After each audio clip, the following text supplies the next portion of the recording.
রোজাদারের দোয়া ফেরত দেওয়া হয় না। দোয়া কবুল হওয়ার অন্যতম একটা অস্ত্র হচ্ছে রোজা রেখে দোয়া করা। কেমন করে ফেরত দিবে? আল্লাহর জন্য আমরা না খেয়ে আসি, তাই না? আল্লাহ পাকের মায়া হবে না, দয়া হবে না? আমার বান্দা না খেয়ে আছে, আমার বান্দা পানি ত্যাগ করছে, আমার বান্দা স্ত্রী সহবাস ত্যাগ করছে, হালাল গুলো ছেড়ে দিয়েছে আমার জন্য। তা আমি কেন তার দোয়া? অবশ্যই আল্লাহ পাক উপযুক্ত মনে করলে দোয়া কবুল করবেনই করবেন ইনশাআল্লাহ। দোয়া করার পদ্ধতি জানতে হবে। হারাম খাওয়া যাবে না, শিরক করা যাবে না, বেদাত করব না। ইনশাআল্লাহ দোয়া করার আগে আল্লাহর প্রশংসা করব, নবী সাল্লাল্লাহু আলাইহি ওয়াসাল্লামের প্রতি দরুদ পড়ব। ঠিক আছে? দোয়া কবুলের সময়গুলো বেছে বেছে দোয়া করব, ইনশাআল্লাহ দোয়া কবুল হবে। দোয়াকারী যখন দোয়া করে আমি তার দোয়া শ্রবণ করি। সুবহানাল্লাহ। ফালিয়াস্তাজিবু লি ওয়াল ইউমিনু বি, আমি তার দোয়া শুনি, অতএব সেও যেন আমার কথা শুনে। সুবহানাল্লাহ। এবং আমার প্রতি ঈমান নিয়ে আসে। তাহলে রোজা রেখে বেশি বেশি কি করব বুঝে ফেলছেন? কি বলেন? দোয়া করবেন। কোরআনের পরে কিসের কথা আসছে? রোজাদারের দোয়া ফেরত দেওয়া হয় না। দোয়া কবুল হওয়ার অন্যতম একটা অস্ত্র হচ্ছে রোজা রেখে দোয়া করা। কেমন করে ফেরত দিবে? আল্লাহর জন্য আমরা না খেয়ে আসেন, তাই না? আল্লাহ পাকের মায়া হবে না, দয়া হবে না? আমার বান্দা না খেয়ে আছে, আমার বান্দা পানি ত্যাগ করছে, আমার বান্দা স্ত্রী সহবাস ত্যাগ করছে, হালাল গুলো ছেড়ে দিয়েছে আমার জন্য। তা আমি কেন তার দোয়া? অবশ্যই আল্লাহ পাক উপযুক্ত মনে করলে দোয়া কবুল করবেনই করবেন ইনশাআল্লাহ।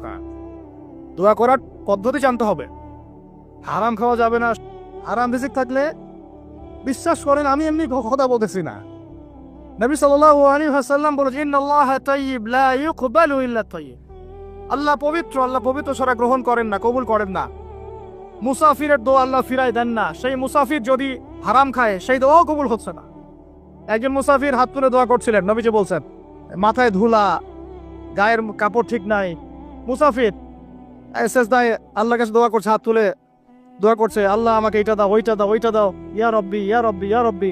নবীজি বলছেন এই ব্যক্তি যদিও মুসাফির কিন্তু কিভাবে তার দোয়া কবুল হতে পারে? তার পানীয়টা হারাম, তার খাবারটা হারাম, তার পোশাকটা হারাম।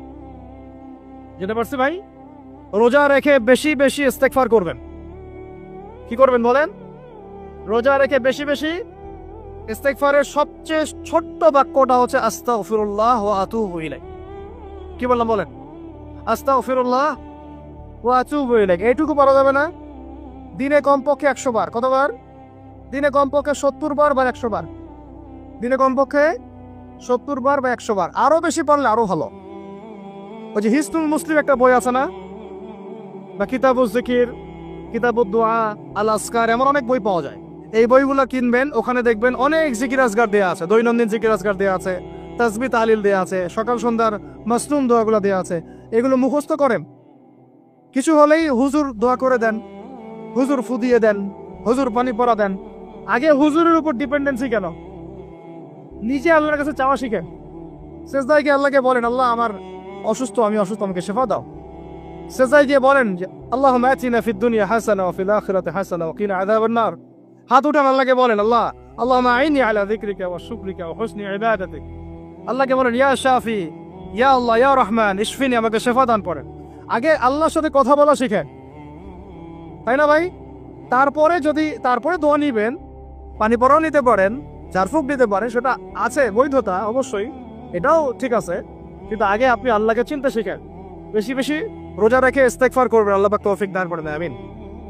একটা বইয়ের নাম বলেছে হিসনুল মুসলিম, আল আসকার, কিতাবুদ দোয়া, এরকম অনেকগুলো বই আছে বাজারে। এগুলো কিনে বাসায় মুখস্থ করার চেষ্টা করেন, আল্লাহ পাক তৌফিক এনায়েত করেন, বলি আমিন। আল্লাহর ওয়াস্তে সাহরি এবং ইফতারে মুসলমানের মতো খাবার খাবেন, জানোয়ারের মতো খাবার খাবেন না। সাহরি এবং ইফতার এই দুটোতে কি খাবেন? মুসলমানের, মুমিনের মতো খাবার খাবেন, জানোয়ারের মতো খাবার খাবেন না। আল্লাহ পাক বোঝার তৌফিক দান করেন। মানে আমরা কিন্তু সাহরিতে কি করি জানেন? 7 পেট খাই। কয় পেট? নবীজি বলেছেন খাবে পেটের 1 ভাগ খাবার, 1 ভাগ পানি, 1 ভাগ, আবার বলি 1 ভাগ খাবার, 1 ভাগ পানি, 1 ভাগ। কার পেট খালি আছে এখন?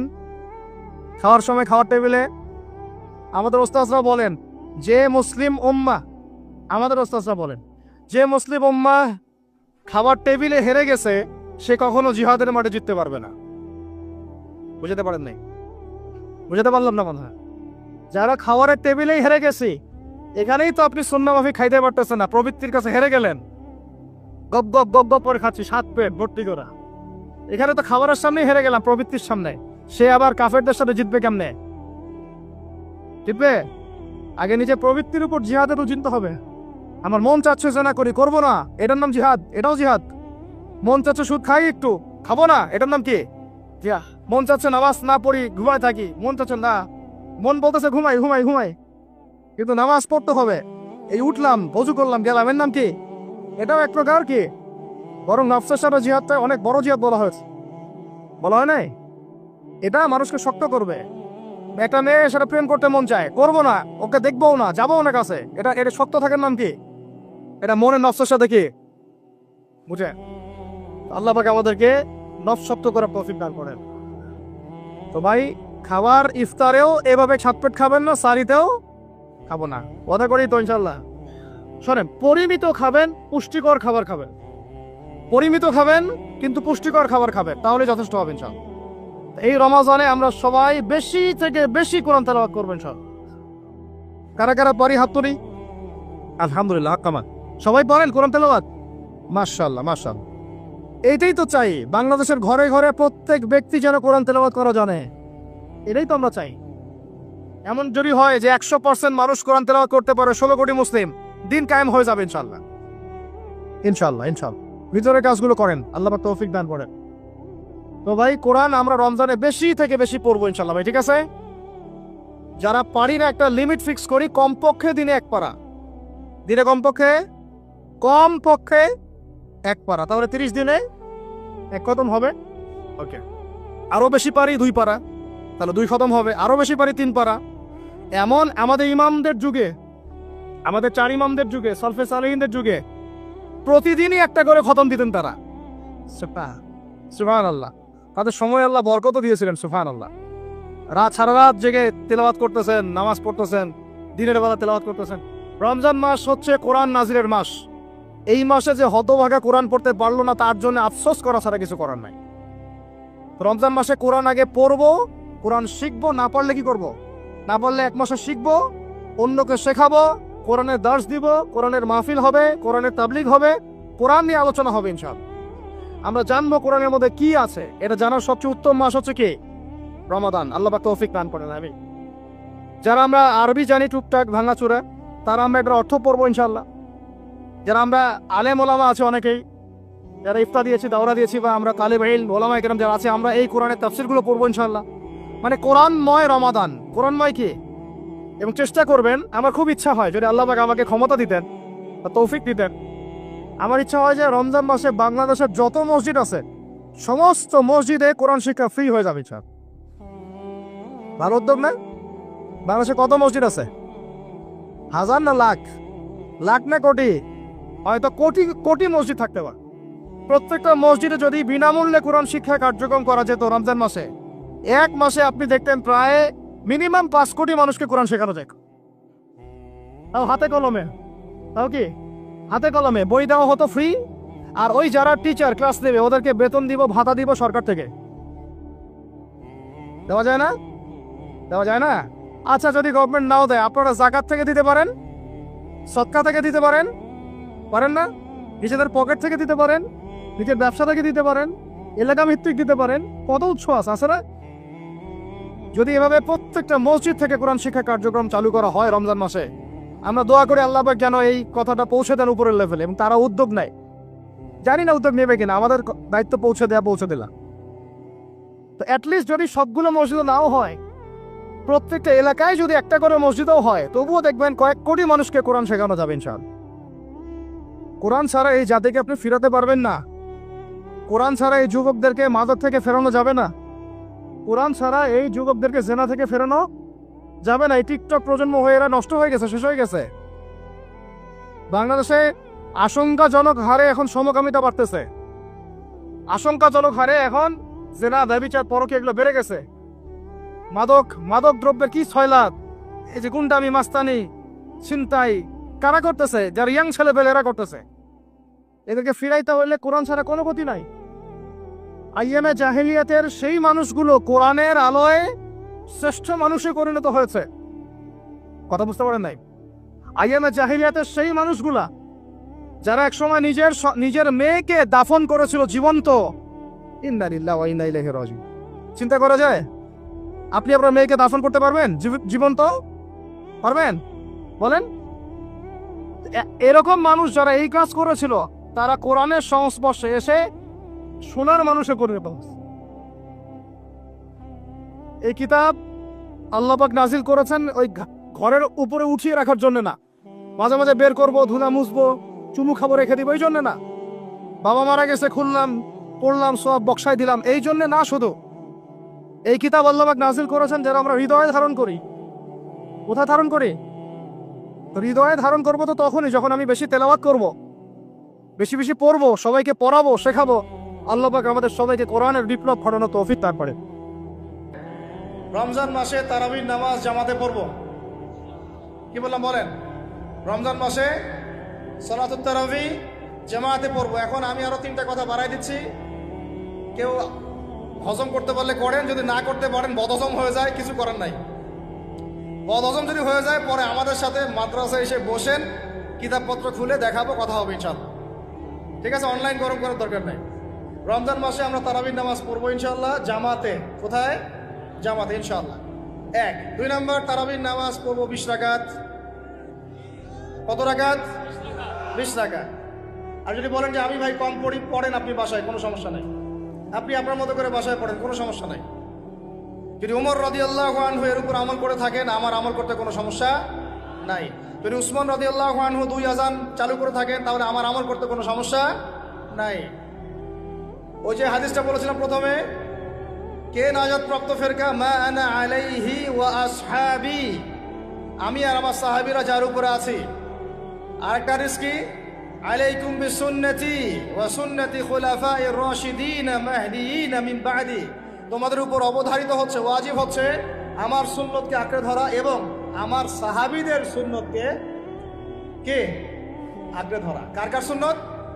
আমার সুন্নতকে আঁকড়ে ধরো এবং আমার সাহাবীদের সুন্নতকে আঁকড়ে ধরো, খোলাফায়ে রাশিদার সুন্নতকে আঁকড়ে ধরো, যারা মাহদিয়িন হেদায়েত প্রাপ্ত মিন বাদি, আমার পরে। সাহাবায়ে কেরাম যদি কিছু চালু করেন, আমল করতে কোনো দোষ নাই, বরং এটাই হচ্ছে সুন্নতের আরো শ্রেষ্ঠ অনুসরণ।